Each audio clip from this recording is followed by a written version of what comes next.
Asphodel, Elysium, whatever the underworld itself is. Is.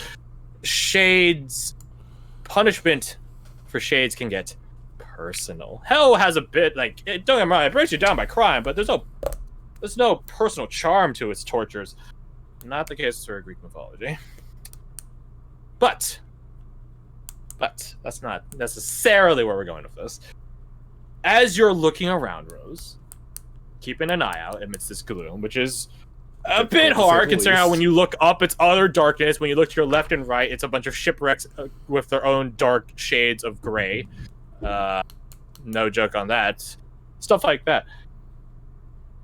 Don't get me wrong, it's not complete walls. As I described when you guys were coming into the shipyard, there are breaks. You might call them crevices. Some even form alleys.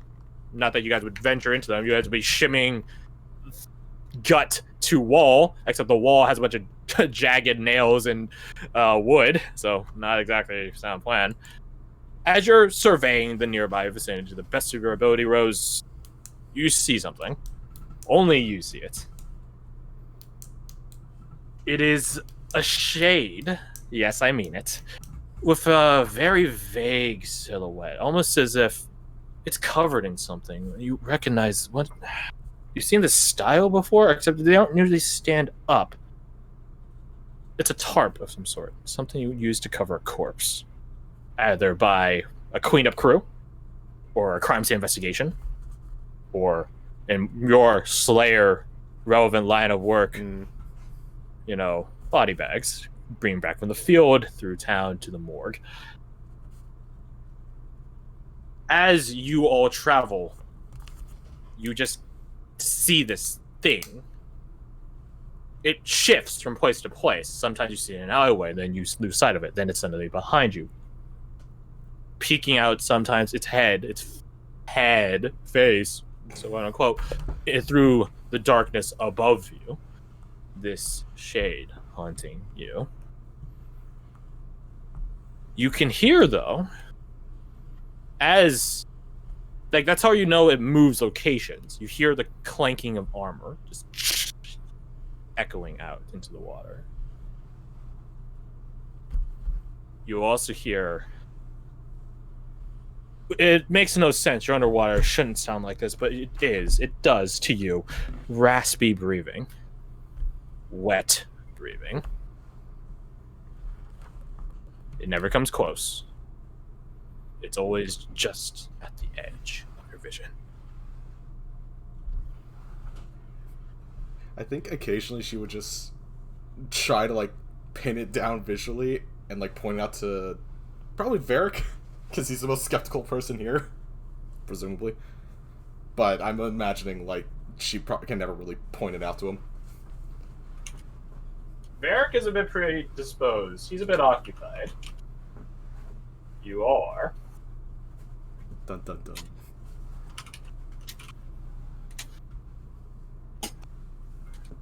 Jeez. You point it out to Varric, getting pat on his shoulder, pointing out, and he looks over there.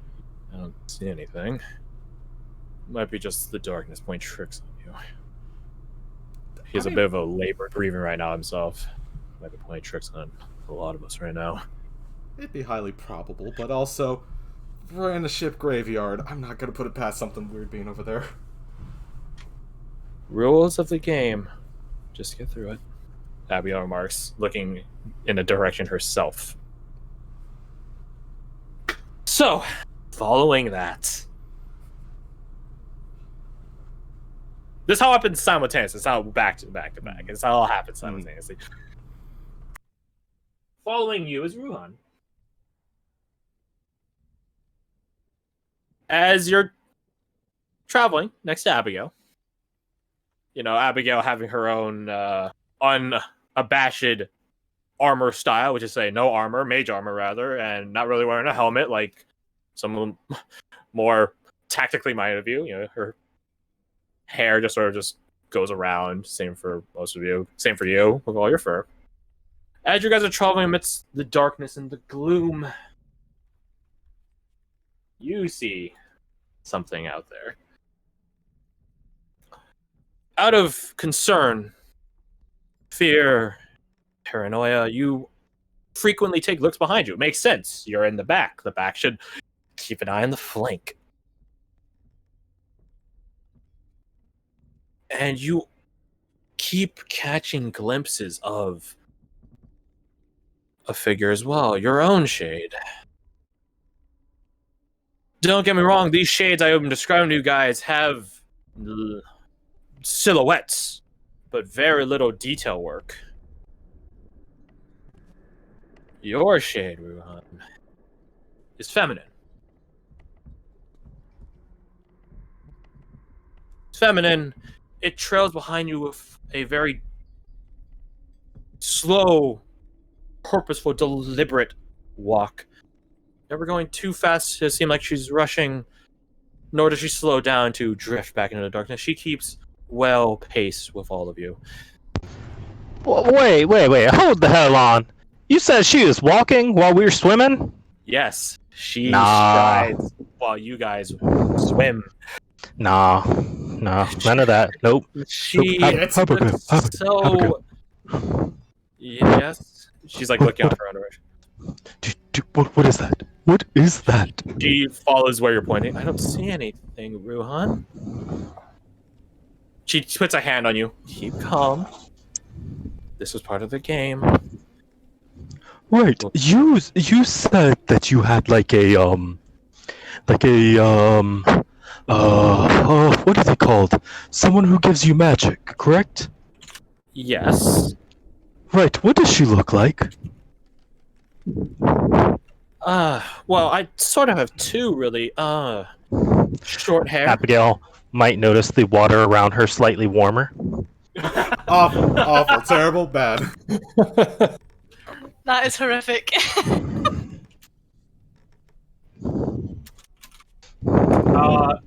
She describes... She has two, a male and a female one. The female power that gives me my magic has short hair. Tan complexion. You like are like eyes darting from Abigail to this spectral shade figure to compare details. It's entirely different. She looks pale. She does not have short hair. She has, I don't know, long hair. Pretty, one might say. Does it look like it's at least getting moved by the water? No. Oh, no. It does not have to have the swagger nor sway that a sailor would need. No, it just walks, following you. It's fine. Just keep calm. The dead cannot hurt the living from so far beyond the grave. That sounds like a lie that you're trying to tell me to make me feel better. Or one I'm trying to tell myself. Either way, let's both listen to it then.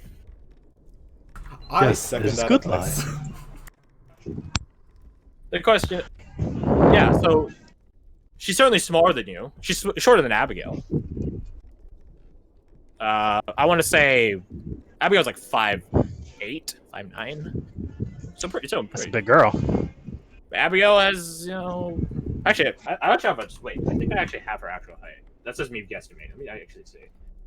No, I'm not lying. 5'7". He's 5'7". What? Yeah. While you're finding that, there's a dude in the barber where my son's getting his hair nut. His last name is Drinkwater. Hey man, that's a good ass reminder. What? Mr. Drinkwater, everyone in the class takes a sip. Dude, that's awesome. That's awesome. Yeah. But yeah, So, anyways. this thing following you is a small thing. Long hair, pretty, you know, stuff like that. But you can't ever fully see the facial details, the facial features. But she just follows. Everyone just like slightly swims just a few, like a foot ahead of Abigail, so she is That's fair. behind him. You don't have to be faster not than brave. everyone, just one person. Indeed. But that is real. Let us now go to... Let us leave. No, let us now go to Korik. Korik, as you're leading the group, well, Lorelei more than you, just because she goes faster, but she keeps pace with you as the two front people. So don't get me wrong, keeping your eyes forward is good, but it's not forward that you're most concerned about when it comes to ambushes. It's usually the left and right and behind. You can't look behind because there's too many people, so you instead contend with looking left and right. You look left and right. Seems pretty clear. It's hard to see left and right in the first place. But at some point, you see something out of the corner of your eye as you're looking left. So to your right, while looking left, is forward. Huh. Weird how that works. You see a figure striding towards you. Masculine silhouette. Masculine stature. You see a blade at its side. Not drawn. At its side. And it just sort of walks towards the group. Lorelei doesn't even seem to notice it at all. It's as if it's not there. Yeah, I would place myself between the approaching figure and the group. Not breaking away from the group, but I'll pull out my shield and the bronze spear tip and just prepare for anything. Lorelei notes this, but she just assumes it's just a bit of tension, getting some defensive release. That sounds weird. But moving on, though, this figure keeps walking. It doesn't even notice you doing any of this, it seems. You can't tell. You don't see its eyes nor its face, just this sort of blank slate of where its face would be. This sort of wispy, just fog of a shade. That's how all your shades look. They aren't there. They aren't physical. They are just whispers of what they once were. It walks towards the group, towards you, and you're ready to slam it, push it, dodge it. Which one would you do? Slam it with the shield first and foremost. It gets close and you try to do it. Slam it. It just passes through it, scattering its wispy, airy nature. And it just keeps walking. Through your shield arm, through your shoulder, through you. Soon enough, your gaze never leaves it. It's just too... I don't want to say threatening. It hasn't done anything to threaten you, but it's too concerning to look away. No, it just walks through you. Through Fia. Through Abigail. You even stop to watch it go. There's something familiar with it, the way it walks. The footwork. And yes, it is walking as well. The footwork, it walks deliberately, but carefully, naturally carefully. It is very conscious of where it steps and the implications behind it.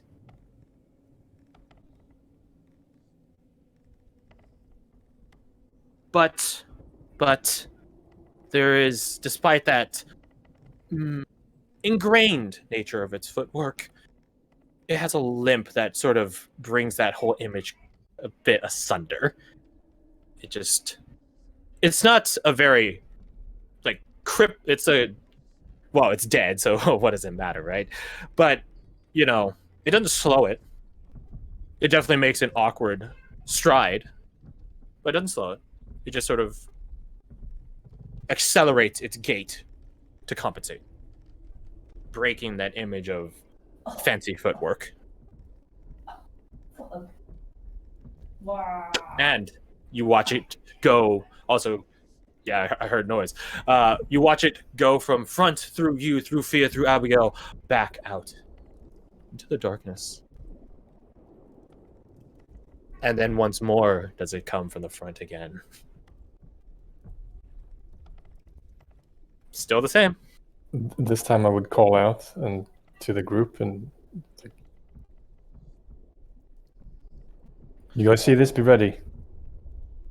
See what? Lorelei looks at you concernedly. I don't. What do you see? Swordsman approaching. Lorelei looks ahead. I see nothing. Just a what you- minute ago, he walked right through me. Is that why you threw your shield forward? Yes. It hasn't done anything yet, so I suppose that's good. Neither yours, nor Ruhan's, nor mine.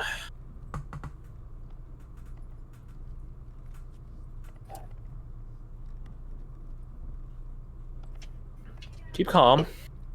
And let it pass, I suppose. They're just going Or I about their suppose you can business. tempt its fury. I think I might prefer that. To be fair, I think they're just going about their business, or probably an oddity. So, If it Oh, I don't think this is specific to the land. If mine is any indication. Or mine. Varric says, looking like up. raises that's a an comforting eyebrow, thought. like, continue. As this is going on, hey Fia, let's move to yours then, shall we? Pulls out gun. Bring on the horror. Notice in your guys' marching order that there's a space behind you. Whoops. Again, you guys are swimming, not walking. Not like all these shades. Well, I suppose in the case of Rose's shade, he just teleports and stares like a weirdo. Or like a stalker. No. Yours, Fia, you hear the sound of footfall behind you. So very close behind you. Far closer than the swimming strides of Abigail, who's, even further back. You turn around, curious, concerned as to what the noise suddenly is.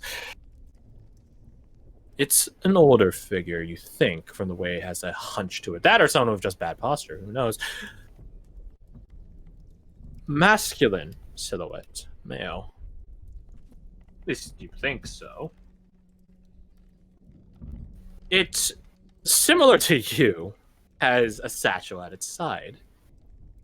You can't tell the material, components, nor contents of that satchel. But it is similar to yours. It has a backpack as well. It just walks behind you, following you. When you take a bit more of a motion to the left, so does it. Right? Same. Slow, speed up, it keeps pace. It doesn't magically keep up with you. You can tell when you speed up to go further ahead because you have space ahead of you. It does a bit of a startle, and hurry its own strides to keep up with you. And similarly, when you slow, its stride slows. It just follows you. But every so often, and this is the thing that you don't, that sort of, I don't know, it's a bit confusing, because, well, I suppose it's a confusing time, a confusing land. It's as if it gets shoved, thrown, blasted by an unseen force. Unseen, certainly unfelt by you and everyone else and the environment around you. The debris doesn't shake. You don't feel anything. No additional current, so to speak, flares Abigail's hair or Ruhan's fur. No, it seems that this shade that follows you is alone in the force it feels, as it stumbles time and time again, almost like a god is fucking with them and laughing. But it ever dutifully follows you, much to your nervous chagrin. Okay. Do you talk about it? Do anything with it? What do you do? I guess I'll just sort of. Give it power by speaking of it. That is also a thing in other cultures. Acknowledging a ghost's presence gives it power. Although I think you guys probably broke that rule bringing it up. At least 3 times. Yeah. I'm not going to specifically mention it. I'm just sort of a bit shakily to say to the group and go, remember when Abigail mentioned this might be a game? I think I'm starting to kind of believe you a little bit now. And then that's when Rose brings up her thing, and then Ruhan brings up his, and then Korik brings up his. It all spirals and sets it off. Yes.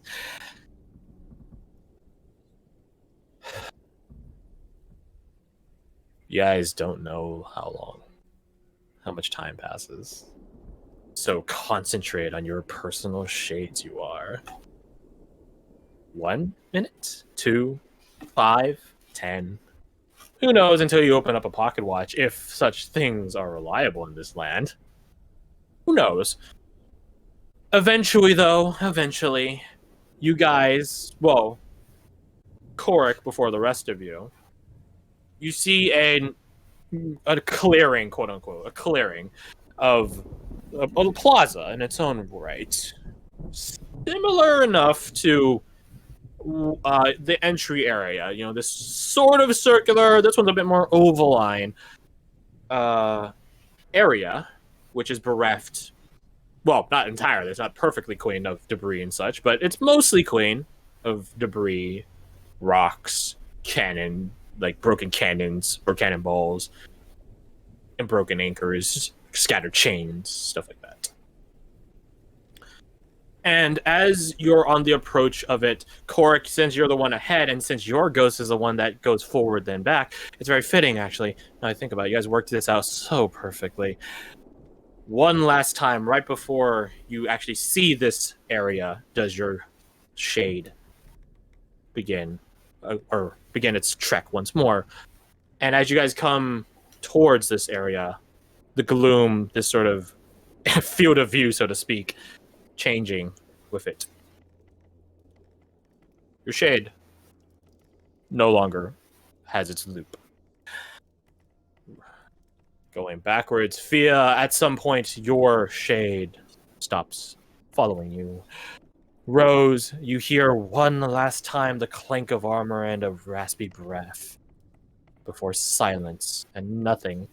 And for you, Ruhan, at some point, does your shade pretty thing stop and just let the darkness overtake her? You guys are all in this ovaline plaza, so to speak. Now then, we can take a 5-minute break if you all wish, or we can continue. I would like to make some tea. Yes. I need Then to go to the let us bathroom. take a 5-minute break, my friends. I will see Alright. you shortly. See you in a bit.